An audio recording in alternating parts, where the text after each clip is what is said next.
Good morning, everyone. I'm Megyn Kelly. It's Tuesday, June 24th, 2025, and this is your AM update. The president, without, knock on wood, having a single American casualty, obliterated the Iranian nuclear program. What the president is really trying to figure out here is to build a long-term settlement here. President Trump announces a ceasefire between Israel and Iran following the Iranians' limited retaliatory strikes against American targets. Under Joe Biden, there was 1,272 nationals of Iran released in the country. So we know that some terrorists have crossed that border. We'd be a fool to think zero crossed. Border Czar Tom Homan detailing the number of Iranians who illegally entered the U.S. under Joe Biden. Jurors in the Shaun Diddy Combs criminal trial view more sexually explicit materials as the prosecution's case enters the final stretch. And it's primary day in New York City as Democrat voters decide largely between their disgraced former governor and an AOC protege. All that and more coming up in just a moment on your AM update. It's time you've heard about Riverbend Ranch. Riverbend Ranch is located just a few miles from West Yellowstone, Montana, and is known as one of the most respected Angus ranches in the nation. Angus beef is known for its great flavor and tenderness, but the cattle at Riverbend Ranch are not your average Angus cattle. 35 years ago, using ultrasound technology, the owner of Riverbend Ranch began scouring the nation to identify specific purebred Angus cows that genetically produce a higher level of marbling and tenderness than normal Angus cattle. After over 30 years of careful selection and breeding, Riverbend Ranch developed beef that has superior flavor and tenderness. They take great pride in the humane treatment of their herd. The cattle spend their days in lush mountain meadows of Idaho, Montana, and Wyoming, and they're raised without the use of artificial growth hormones or antibiotics. This is real American beef, born in America, raised in America, and processed in America. And the beef is shipped directly from the ranch to your home. Go to riverbendranch.com. Use promo code Megyn to get $20 off on your first order. It's absolutely delicious. You can taste the difference. riverbendranch.com, promo code Megyn. Iran launching multiple missiles at U.S. bases in the Middle East on Monday. Retaliation for President Trump's momentous decision to bomb 3 key Iranian nuclear facilities on Saturday evening in a targeted military strike. The Iranian National Security Council saying the number of missiles launched was equal to the number of bombs used by the U.S. in the attack. U.S. B-2 bombers on Saturday dropping 14 30,000-pound bunker buster bombs on 2 locations in Iran. Qatar is home to the largest U.S. military base in the Middle East, where approximately 10,000 U.S. service members are stationed. Following the strike, Reuters reporting a senior Iranian official saying the country, quote, has the necessary rationality to begin diplomacy, but also saying if the U.S. is seeking negotiations, then Israeli and U.S. attacks must stop. President Trump posting on Truth Social that Iran gave advanced notice of the strikes, writing, quote, Iran has officially responded to our obliteration of their nuclear facilities with a very weak response, which we expected, and have very effectively countered. There have been 14 missiles fired, 13 were knocked down, and 1 was set free because it was headed in a non-threatening direction. I am pleased to report that no Americans were harmed and hardly any damage was done. Most importantly, they've gotten it all out of their system, and there will hopefully be no further hate. I want to thank Iran for giving us early notice, which made it possible for no lives to be lost and nobody to be injured.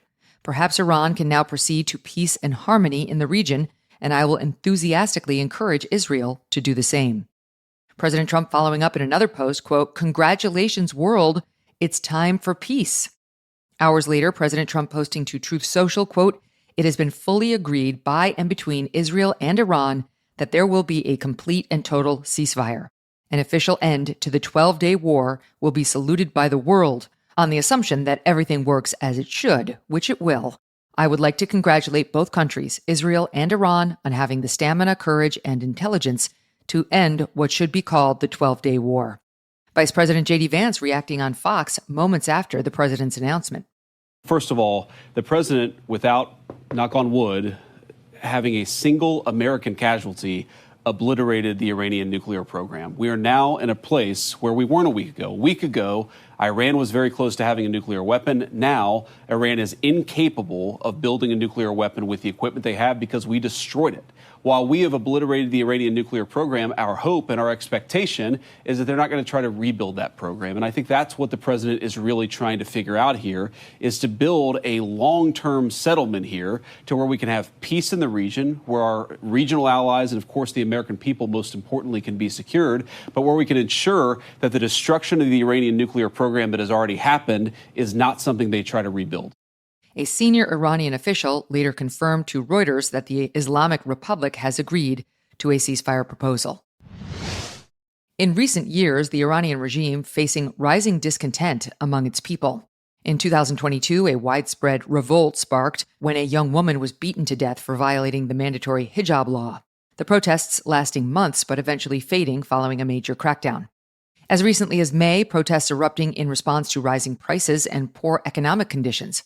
On Monday, the exiled son of the last Shah of Iran, Reza Pahlavi, whose father was ousted by the mullahs in 1979, offering to lead a transition to a democratic Iran if the Iranian people rise up against the regime. There is only one way to achieve peace, a secular, democratic Iran. I am here today to submit myself to my compatriots, to lead them down this road of peace and democratic transition. To those of you who are loyal to the Iranian nation and not the Islamic Republic, there is a future for you in a democratic Iran. If you join the people now, I am establishing a formal channel for military, security, and police personnel to reach out directly to me, my team, and our expanding operation. This is a secure platform to efficiently manage the growing volume of inbound communications and requests from those breaking with the regime and seeking to join our movement. Pahlavi going on to implore Supreme Leader Ali Khamenei, who is reportedly in hiding, to step down and face justice, promising a fair trial and due process in return. It is unclear what level of support Pahlavi has inside Iran, however. Author and historian Victor Davis Hanson Monday on the Megyn Kelly Show describing the stark change in circumstances the Iranian regime is facing and predicting the end of the Ayatollah's reign may well be in sight. No one would have believed us if you said in 20 months Israeli and American pilots are going to be flying at will all through Iranian airspace. There's going to be no ability to knock anybody down. They have no air defenses. They had this reputation, but it was kind of shattered this last 2 weeks. And I think that we're still stuck with the idea that they can do all of these formidable things, but they actually are in a state of panic right now. I think the biggest danger, just to finish, for the Iranians is the military, because they have taken out the top 20 or 25 generals with the closest ties to theocracy. And everybody else, the subordinate generals, know they're going to be on the list. If there's going to be a regime change, and I'm sure it's going to be the people, I think it's going to be somebody in the military who's going to say to the people, we didn't do this, they did. The theocracy did. Border czar Tom Homan commenting on the number of Iranian illegals inside America, describing the realities caused by 4 years of Joe Biden's wide-open southern border in a Fox News interview. Over 2 million people crossed that border. We don't know who they are, where they came from, because they got away. Do we know where every one of the 2 million are? No. We don't know who they all are. We don't know why they're here, where they came from. But we do know, Border Patrol Intelligence for the last 4 years, they found prayer mats south of the border. They found identification from people from Iran, Turkey, Uzbekistan, Syria, south of the border. So we know that some terrorists have crossed that border. We'd be a fool to think zero crossed. Fox's Bill Malugin reporting of the 1,504 Iranian nationals caught crossing the border illegally from fiscal year 2021 through 2024, 48% were released back into the country. It's unclear how many Iranians who entered the country under the Biden administration were on the terror watch list, though all Iranians are classified as special interest aliens due to national security concerns. In early June, President Trump imposing a travel ban on foreign nationals entering from Iran, as well as other high-risk nations. Coming up, Closing arguments in the Shaun Diddy Combs trial expected Thursday as the prosecution nears the end of its case. And New York City voters today turn out to choose who will be the Democrat candidate in the mayoral primary, an accused serial sexual harasser or a socialist.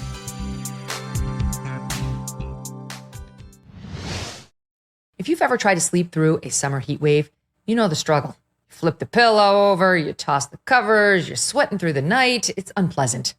Let me tell you about Cozy Earth sheets. These are not your average sheets. Made from viscose from bamboo, Cozy Earth bedding is naturally temperature regulating, designed to keep you cool, dry, and comfortable all night long. But Cozy Earth is not just for bedtime. Their apparel line, like the all-day tee and studio pant collection, is ridiculously soft, breathable, and perfect for lounging, traveling, or just living in comfort. Once you try it, you'll want to wear it everywhere. And here's the best part. There's no risk. Cozy Earth offers a 100-night sleep trial and a 10-year warranty. Try them during the hottest stretch of the year. If you're not completely in love, send them on back in. Luxury should not be out of reach.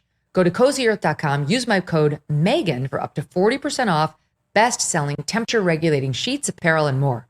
Trust me, you will feel the difference the very first night. CozyEarth.com, code Megyn. Special Agent for Homeland Security Investigations Joseph Circiello back on the stand Monday in the Shaun Diddy Combs criminal trial. Agent Circiello called by prosecutors to link together troves of evidence, including thousands of pages of text messages, phone records, financial records, and other documents, seeking to prove Mr. Combs was the leader of a criminal enterprise involving members of his staff. Circiello confirming several sexually explicit videos depicting alleged girlfriend and Combs' victim, Jane, engaging in relations with other men, adding Combs can also be seen in the videos. The jury viewing 12 more minutes of videos of Jane engaging in what she and Combs referred to as hotel nights or debauchery. Reporters inside the courtroom reporting 2 jury members closed their eyes as the footage was played. The defense anticipates resting its case by the end of today. They say they will not call Combs or anyone else as a witness, instead opting to present additional other evidence that they say will support their client's innocence. Closing arguments expected to begin on Thursday. It's primary day in New York City. New Yorkers turning out to vote for their preferred mayoral candidate, as recent polls show disgraced former Governor Andrew Cuomo may lose to Zohran Mamdani in his bid to secure the Democrat nomination. As Politico put it, quote, "How on earth are voters in America's largest city choosing between a 33-year-old socialist and a sex pest for mayor?" The former, Mamdani, endorsed by Congresswoman AOC, running on a radical leftist platform. Here now, a montage from several of his campaign ads. On June 24th, let's get some more free transit. New York is a sanctuary city, but Eric Adams has allowed ICE to operate in our neighborhoods and on our campuses with impunity. The landlord lobby knows I'm going to freeze your rent. City-owned grocery stores with guaranteed lower prices. We're going to take the price gouging out of produce. And the latter, Governor Cuomo resigning from his post as governor in August 2021, after a report by New York Attorney General Letitia James concluded he sexually harassed at least 11 women. Governor Cuomo, a once rising star in the Democrat Party, thought at one point to be a possible future presidential contender, also haunted by another 2021 New York Attorney General report finding his administration underreported nursing home deaths during COVID by as much as 50%. That was following his widely challenged and heavily criticized decision to send COVID-positive patients into New York nursing homes, despite being explicitly warned it would kill elderly residents. A reminder, incumbent Mayor Eric Adams announced in April he is running as an independent. New York City uses ranked choice voting, meaning if no single candidate earns more than half of the vote on the first round of the primary vote, the last ranked candidate is tossed out, and the second preference of those who voted for that last ranked candidate is counted instead. Mamdani is counting on Cuomo not securing more than half the vote in the first round, hoping subsequent rounds will push him over the threshold. The final survey of the race, conducted by Emerson College, Pix 11, and The Hill, finding Cuomo holding a narrow lead at 35%, followed by Mamdani at 32%, and the third-place candidate, Comptroller Brad Lander, trailing by double digits. When ranked choice is considered, Emerson has Mamdani winning the primary at 52% versus Cuomo's 48%. Another recent poll by Marist showing Governor Cuomo leading with 38% to Mamdani's 27%, and the other candidates trailing far behind. Despite the ultimate outcome, NBC's chief data analyst Steve Kornacki explains how this race could lead to an even more dramatic general election. Let's say that Andrew Cuomo were to lose the Democratic primary to Zohran Mamdani. So Zohran Mamdani would then be the Democratic candidate, but Cuomo is also going to be the nominee of a party he created called the Fight and Deliver Party. So even if he loses the primary and Mamdani is the Democratic candidate, Cuomo can still run in November as the Fight and Deliver candidate. For that matter, if Cuomo were to win the primary and Mamdani were to lose it, there's a party called the Working Families Party that's already said Democrats should vote for Mamdani in this primary that may well endorse him if he wants to run as their candidate. So he could take another shot at it in the general election. Republican Curtis Sliwa will also be vying for the city's top job in the general election. That vote set for November 4th. And that'll do it for your AM update. I'm Megyn Kelly. Join me back here for the Megyn Kelly Show live on SiriusXM Triumph Channel 111 at noon East, on youtube.com/Megyn Kelly, and on all podcast platforms.